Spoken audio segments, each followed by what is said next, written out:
మమ్మల్ని ఎంతగానో ప్రేమిస్తున్నా మిక్కిలి ప్రియ పరలోకపుత్రుని నీకు స్తోత్రములయ్యా. గడిచిన ఉదయకాలం అంతా నన్ను మమ్మల్ని కాచి కాపాడి మీ దయను బట్టి మీ దయ చొప్పున మీరు నన్ను మమ్మల్ని కరుణించి మీ యొక్క కృపను బట్టి ప్రభు నన్ను మమ్మల్ని జ్ఞాపకం ఉంచుకొని తిరిగి మీ సన్నిధానములో నిర్దోషములంగాను నిష్కలంకమైన జీవితం జీవించడం కొరకై ప్రభు మమ్మల్ని మీరు నడిపించిన విధానముకై స్తోత్రములయ్యా. మా తండ్రి వచ్చిన మా ప్రియులందరిని బట్టి స్తోత్రములు. అననుకూల పరిస్థితుల మధ్య తిరిగి ప్రభు సంఘ ప్రార్థనను కొనసాగించడానికి మీరు చూపుతూ వచ్చిన కృపకై స్తోత్రములు. ఏవా శత్రు ఎక్కడ పని చేయకుండా సహాయం చేయండి. కరెంటును మీ స్వాధీనంలో ఉంచుకోనండి. ప్రభు పాటలు పాడేవారిని, వాయిద్యాలు వాయించేవారిని దేవా అట్లు తిరిగి ప్రభు వర్తమానం అందించి మీ దాసరాన్ని బలపరచండి. ప్రభు ఆ పాటల్లోనూ తండ్రి ప్రభు అటు వాయిద్యాలు వాయించే విషయంలోనూ ప్రభు వర్తమానంలోనూ తిరిగి ప్రార్థనా సమయంలో మాకు దీవెనకరంగా ఉంచండి. మా తండ్రి అక్కడ వేసి తప్ప ఎవరు కనబడలేదని అనేకులు దేవానైనా తండ్రి తెలుసుకొనగలుగుటకు సహాయం చేయండి.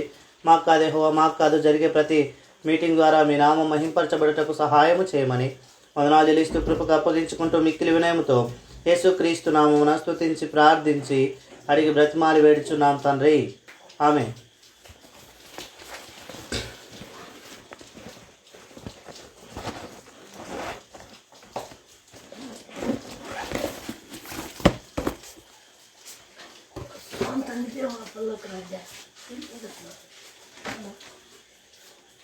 పాట సంఖ్య 418.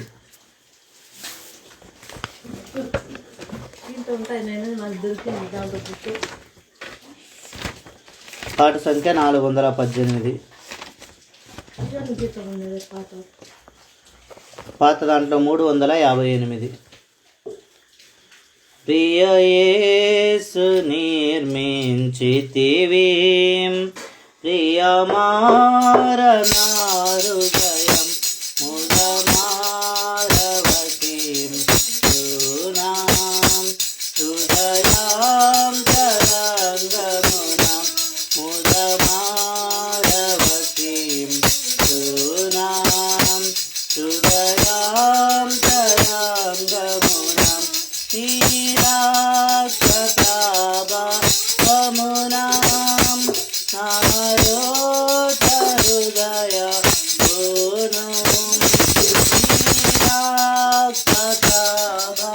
నీరాక్షతాభమునాం నారోత హృదయ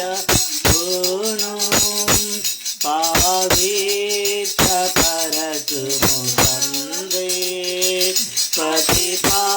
పవిత్ర పరచు తండ్రి ప్రతి పాపమును కరిగి ప్రియ యేసు నిర్మించితివి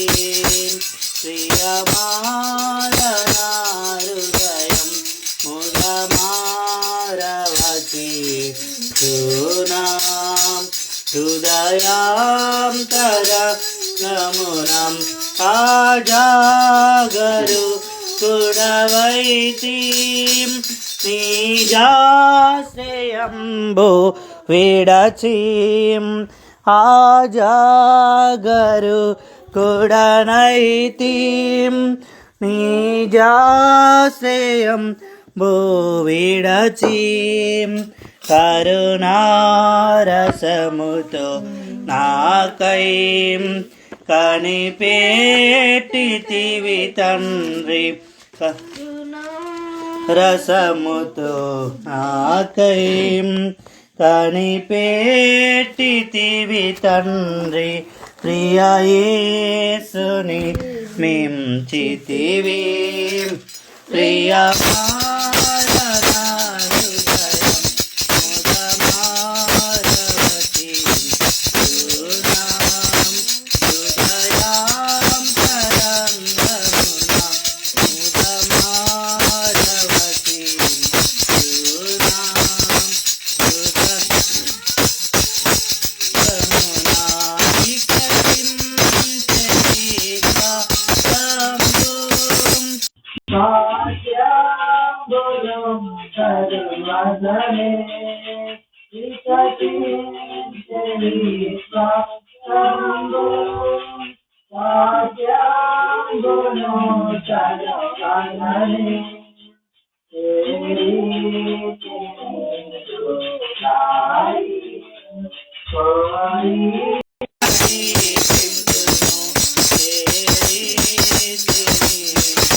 ప్రభువా నిన్ను నాట్లు ఆత్మాభిషేకం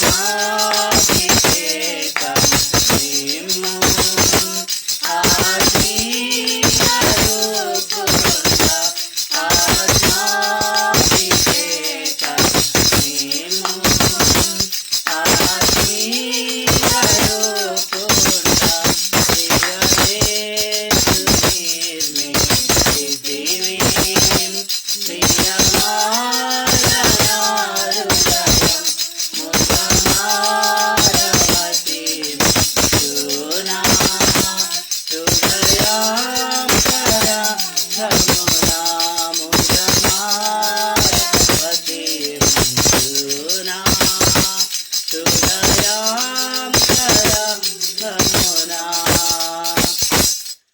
పాట సంఖ్య 425.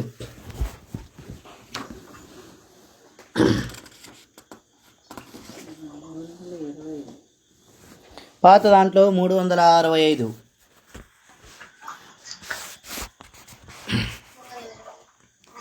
విడువవు నన్నిక ఎన్నడైనను పడిపోకుండా కాయు రాక్షక. విడువవు నన్నిక ఎన్నడైనను పడిపోకుండా కాయు రాక్షక. పడిపోవు వారెల్లరినీ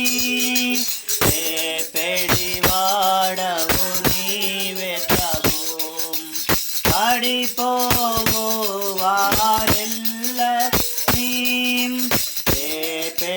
వాడవు నీవే ప్రభు. విడువవు నన్నిక ఎన్నడైనను పడిపోకుండా కాయు రాక్షక. విడువవు నన్నిక ఎన్నడైనను పడిపోకుండా కాయు రాక్షక. ప్రభువా నీక విధేయుడనై పలుమారులు పడు సమయములో.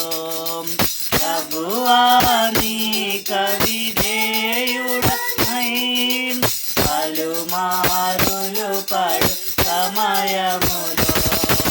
ప్రేమతో జాలిని దీన కరముతో ప్రియుడా నన్ను పై ఎత్తితివి. ప్రేమతో జాలిని దీన కరముతో ప్రియుడా నన్ను పై ఎత్తితివి. విడువవు నన్నిక ఎన్నడైనను పడిపోకుండా కాయు రాక్షక.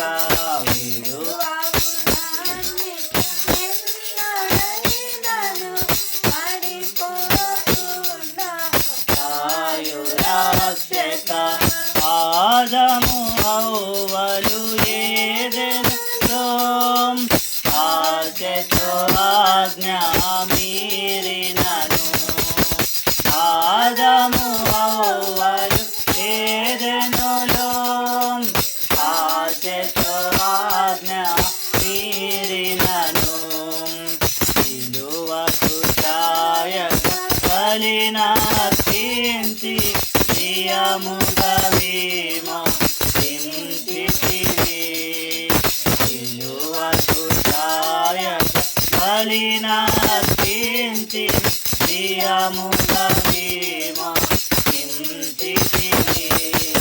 విడువవు నన్నిక ఎన్నడైనను పడిపోకుండా కాయు రాక్షక. విడువవు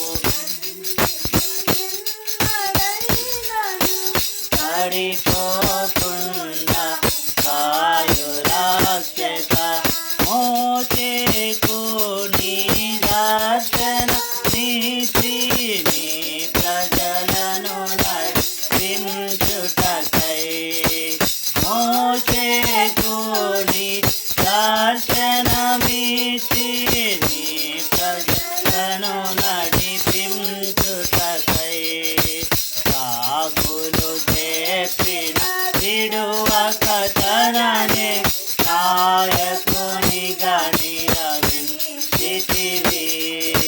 సాకులు చెప్పిన విడువక తనని నాయకునిగా నియమించితివి.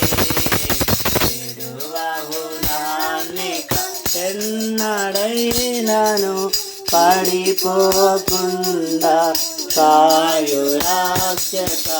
విడువవు నన్నిక ఎన్నడైనను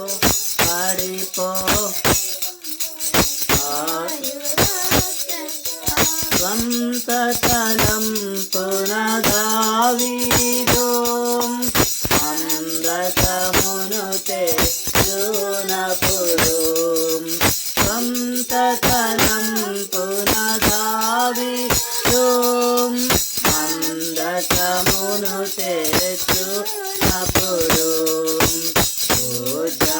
మరణము చేదు హృదయమును కదిలించితివి. మరణము చేదు హృదయమును కదిలించితివి.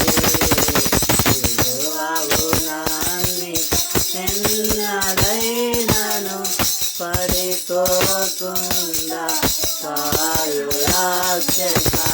విడువవు నన్నిక ఎన్నడైనను పడిపోకుండా నీ మాటలు వినసాయోనా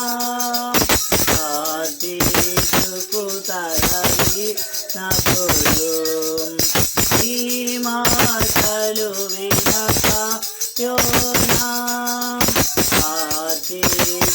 తీసుకుతరలి నప్పుడు, ఆమోదములో మునుగుతుండగా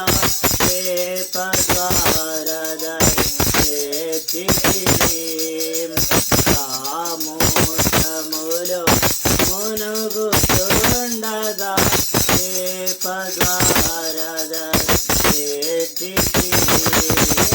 విడువవు నన్నిక ఎన్నడైనను పడిపోకుండా కాయు రక్షక. విడువవు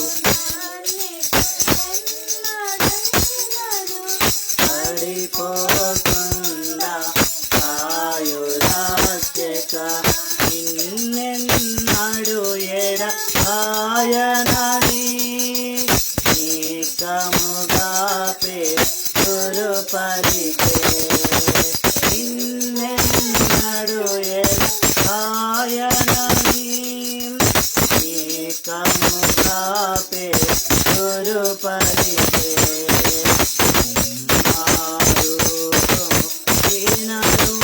విడువక ప్రేమతోను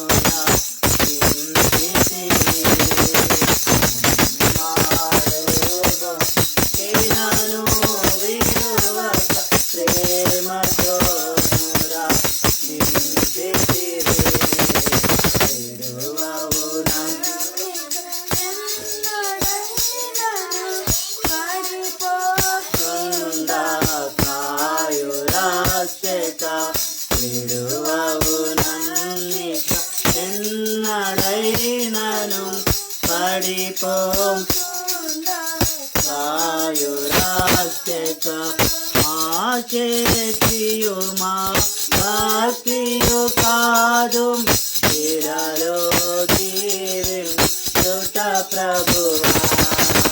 మా చేతియు మా భక్తియు కాదు ఇలలో జీవించుట ప్రభువా. కొల్లగనీయ మనును తగితివి హల్లెలూయా పాడెదను.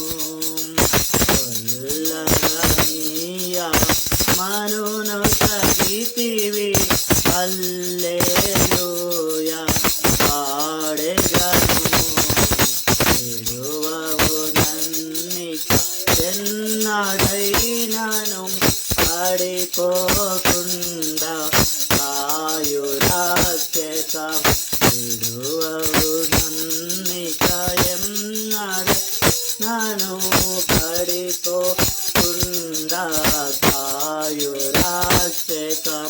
పడిపోవా ఎల్లరినీ రేపెడి వాడవు నీవే ప్రభు పడిపోవా ఎల్లరినీ రేపెడి వాడవు నీవే ప్రభు విడువవు నన్నిక ఎన్నడైనను పడిపోకుండా కాయు రక్షక విడువవు నన్ను పడిపోకుండా కాయు రక్షక.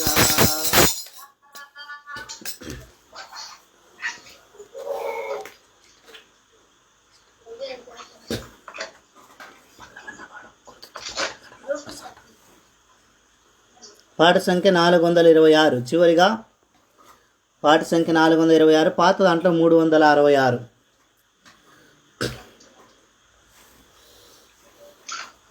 పాపిని నేను తాపితి భువిలో రక్షించెడి వారెవరు?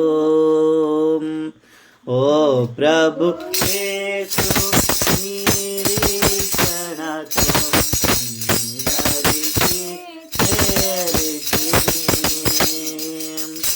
ఓ ప్రభు యేసు నిరీక్షణతో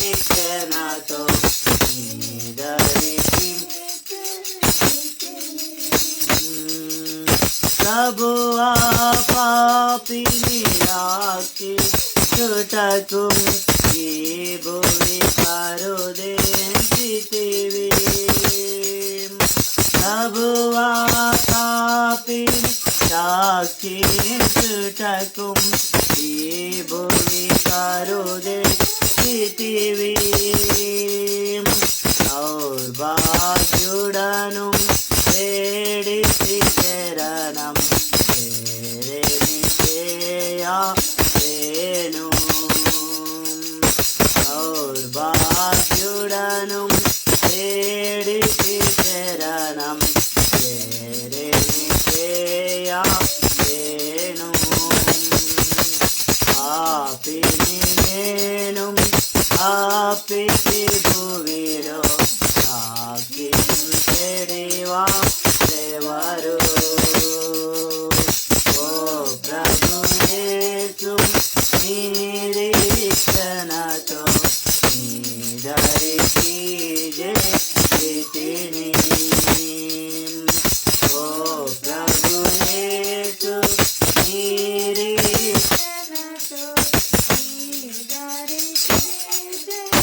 చేతిని. చివరి చరణం. ఓ ప్రభు యేసు దయాళుడా నీవు కృంగి వాచుచున్నాను. ఓ ప్రభు యేసు దయాళుడా నీవు కృంగి వాచుచున్నాను.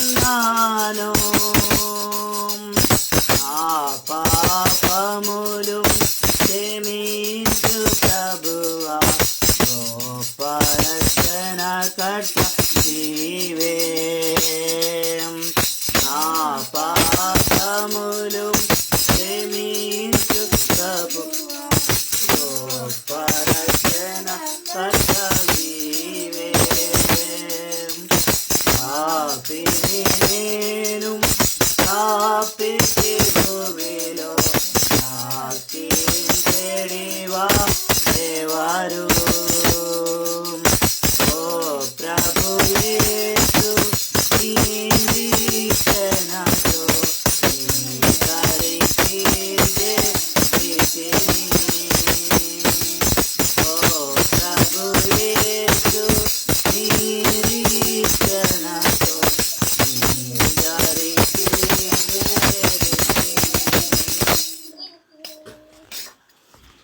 ఈ దినం బైబిల్ చదివిన వాళ్ళందరం బైబిల్ పైకెత్తి బైబిల్ పలవ వాడుకుందాం. బైబిల్ చదివిన ప్రతి ఒక్కరు అశ్రేష్టాంబౌ గ్రంథములో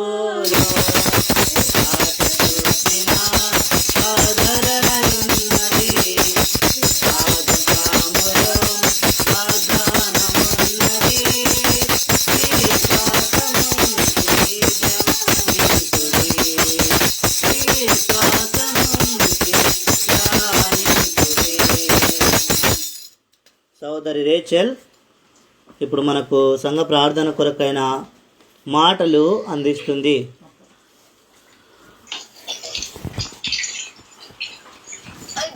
సంఘ ప్రార్థన కొరకై కొలస్సీలకు రాసిన పత్రిక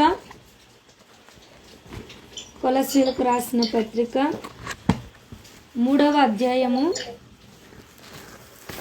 కొలస్సీలకు రాసిన పత్రిక 3వ అధ్యాయము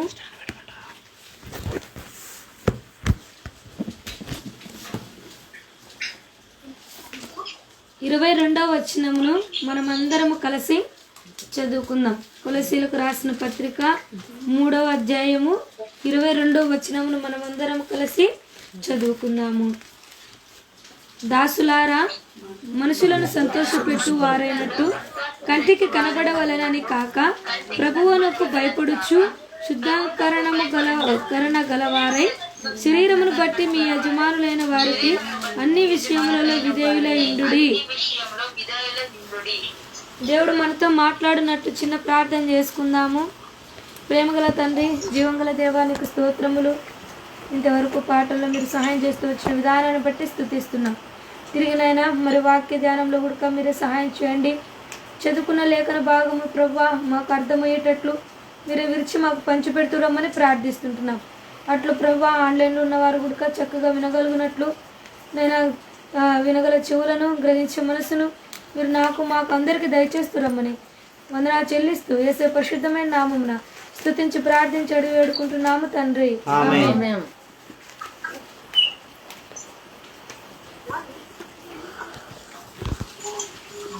మనం చూసుకున్నట్లయితే మనం చదువుకున్న లేఖన భాగంలో చూసినట్లయితే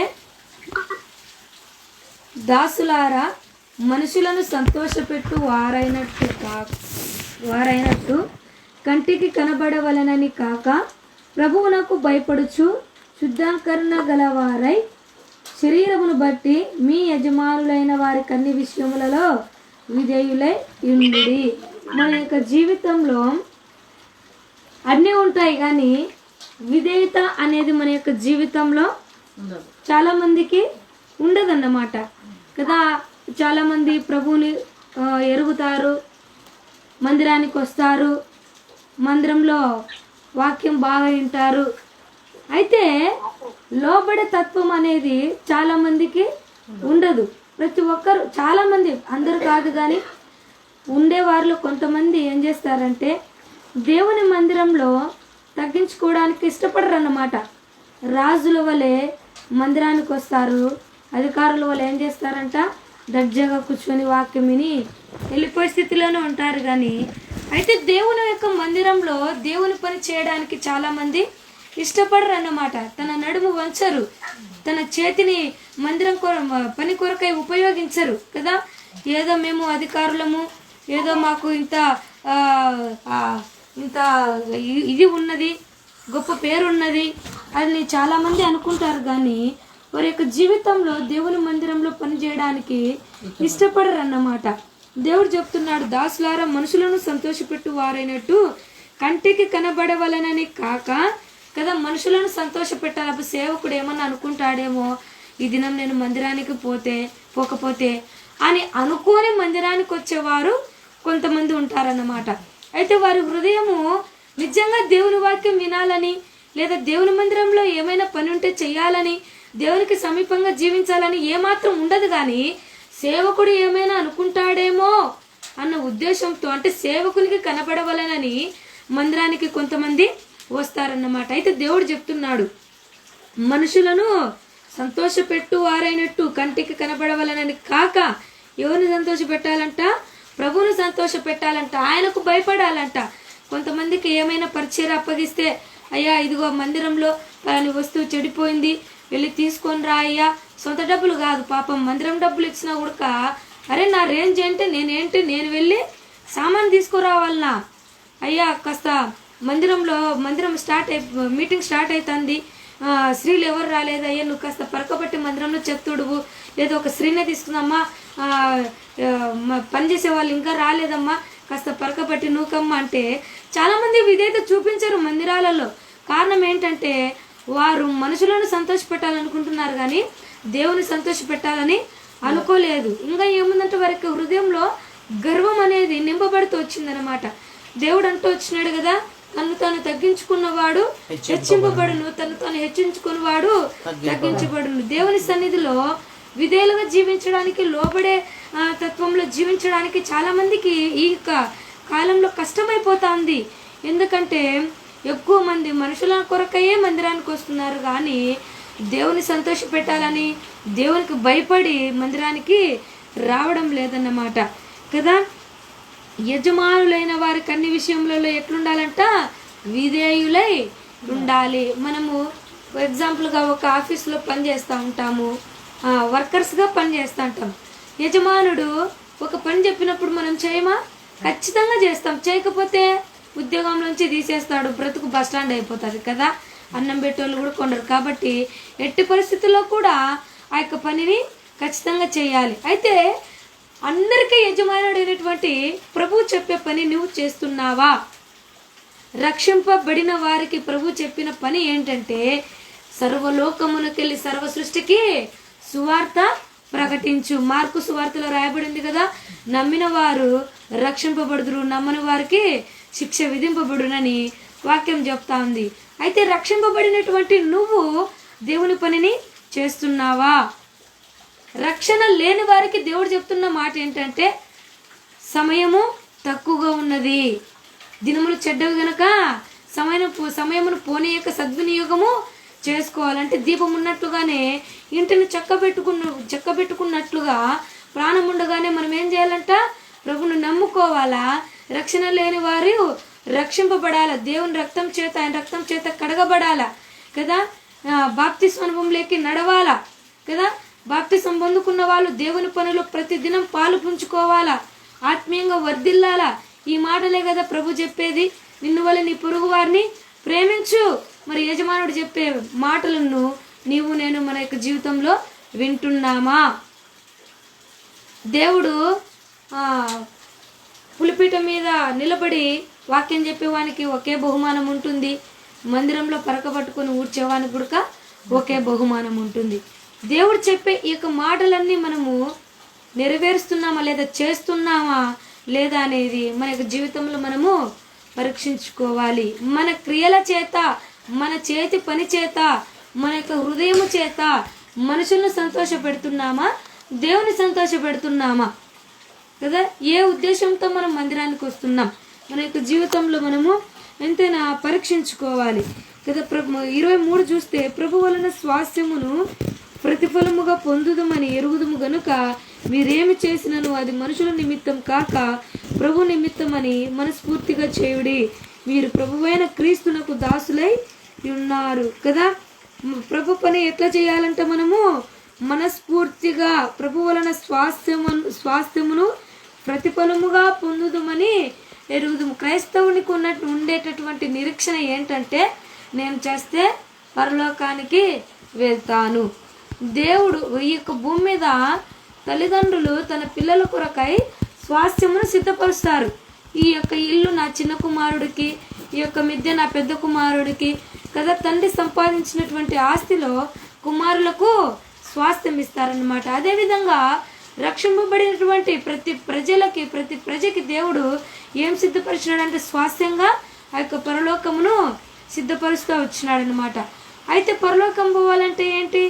మన నీతి, మన భక్తి పోదు, కానీ మన క్రియలే మన వెంట వస్తాయి. మనం చేసినటువంటి క్రియల ద్వారానే దేవుడు మనకి ఇచ్చినటువంటి యొక్క స్వాస్థ్యంలోకి మనము వెళ్ళగలము. జీవితకాలం అంతా మనుషులను సంతోష పెడుతూ వారికి అవసరమైంది తీరుస్తూ మంచిదే కాదని దేవుడు చెప్పట్లేదు.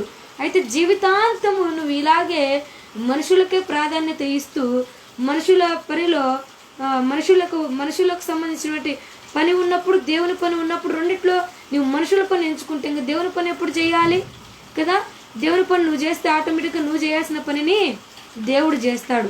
జీవితాంతం మనుషులను సంతోష పెట్టాలని ఆలోచన చేసినట్లయితే దేవుడు మన కొరకే సిద్ధపరిచినటువంటి యొక్క స్వాస్థ్యమును మనము పొందుకోలేం. కాబట్టి ప్రభువును సంతోష పెట్టే వారంగా మనం ఉండాలని ప్రభువు ఆశపడుతున్నాడు కదా. వెండి అడగలేదు, బంగారం అడగలేదు, ఏమి అడగలేదు దేవుడు. అడిగింది ఏంటంట మన యొక్క హృదయం. అంతే, శుద్ధ హృదయంతో వాక్యం అంటూ వాక్యానుసారంగా నడుస్తే చాలు. అదే కదా దేవుడు కోరుకున్నది. అయితే మనుషులు కోరుకుంటారు, నీ ఆస్తులు నాకు ఇంత భాగం నాకు ఇచ్చేయి, నీ మిద్దెలో నాకు ఇంత స్థలం నాకు ఇచ్చేయి అని మనుషులు కోరుకుంటారు. అయితే మన జీవితంలో మనుషులను సంతోషపెట్టేవారంగా ఉంటే దేవుని సంతోషపెట్టలేము మనం. కాబట్టి మన యొక్క జీవితంలో ఎవరిని సంతోషపెడుతున్నామనేది పరీక్షించుకోవాలి కదా. అబ్రహాం తన యొక్క జీవితంలో దేవుని సంతోషపెడుతూ వచ్చినాడు, విధేయత చూపిస్తూ వచ్చినాడు కదా. ఎక్కడి నీ దేశం వదులు, నీ బంధువులను వదులు అని చెప్తానే వెంటనే అందరిని వదిలిపెట్టేసి ప్రభు కొరకాయ నిలబడతా వచ్చినాడు. ప్రభు పిలిచిన చోటుకెల్లా వెళ్తూ వచ్చినాడు. అంత ధనవంతుడైనటువంటి అబ్రహాము ఒక డేరాలలో జీవిస్తూ వచ్చినాడు. అయితే మనం ఈ రూమ్లో ఫ్యాన్ లేకపోతేనే ఉండలేం. కానీ అబ్రహాము రాత్రి అనక పగలనక ప్రయాణం చేసి డేరాలలో నివసిస్తూ వచ్చినాడు, ప్రభును సంతోషపెడతా వచ్చినాడు. అబ్రహాము తన యొక్క దేశమును, తన యొక్క బంధువులను, తన తండ్రి ఇంటి వారిని వదిలిపెట్టి వచ్చేటప్పుడు ఎన్ని నిందలు వచ్చింటాయో, ఎన్ని అవమానాలు వచ్చింటాయో. ఏమ్రా నువ్వు పెద్దవాడివైనావని, లేదా ఏమ్రా నీకు భార్య వచ్చిందని, లేదరా నీకేమైనా గర్వం వచ్చిందని మమ్మల్ని అందరిని వదిలిపెట్టి ఏదో కనబడిని దేవుని కొరకాయ నువ్వు పోతున్నావా అని ఎన్ని నిందలు వేసింటారు అబ్రహాం మీద. అయితే వాటన్నిటిని పట్టించుకోలేదు కానీ, మనుషులను సంతోషపెట్టలేదు కానీ, కేవలం దేవుని సంతోషపెట్టడం కొరకాయ వాళ్ళందరినీ వదిలిపెట్టేసి అబ్రహాం ఎక్కడికి వచ్చాడంట, ఆయన చూపించే ప్రదేశమునకు వస్తూ వచ్చినాడనమాట. మరి మన యొక్క జీవితంలో మనుషులను సంతోషపెట్టే వారంగా ఉన్నామా, దేవుని సంతోషపెట్టే వారంగా ఉన్నామా కదా. దేవుని సంతోషపెట్టడం అంటే ఆయన చెప్పిన మాటలను అనుసరించడమే దేవుణ్ణి పెట్టడం. కాబట్టి ప్రభువుకు దాసులైనటువంటి మనము ప్రభు చెప్పిన మాటలకు లోబడాలి. యజమానుడు చెప్పే ప్రతి మాటకు, తన ఇంట్లో పనిచేసేటటువంటి పని మనిషి అయితేనేమి, తన చేతి క్రింద ఉన్న ప్రతి ఒక్కరు మాట వింటారు. అయితే సర్వలోకమును సృష్టించినటువంటి ఆ యొక్క సృష్టికర్త కదా, ఆయన మాటకు మనం లోబడే వారంగా ఉండాలని ప్రభు యొక్క ఆశ. కాబట్టి ఇంకా మన యొక్క జీవితంలో లోబడతత్వం లేకపోతే ఈ దినం మనము ప్రభువుని అడుగుదాం. ప్రభువా, నా యొక్క జీవితంలో తగ్గించుకునే స్వభావము లేదు, నీ మాటకు లోబడే స్వభావము లేదు, నా జీవితంలో విధేయత లేదు, నీ మందిరంలో పని చేయడానికి నాకు ఇష్టము లేదు. అయితే నా జీవితంలో తగ్గించుకునే తత్వము, లోబడే తత్వము, యజమానుడు అయినటువంటి నీకు మేము లోబడి ఉండుటకు మాకు సహాయం చేయ ప్రభు అనేసి ప్రభుని దినం మనము అడుగుదాం, ప్రార్థన చేసుకుందాం.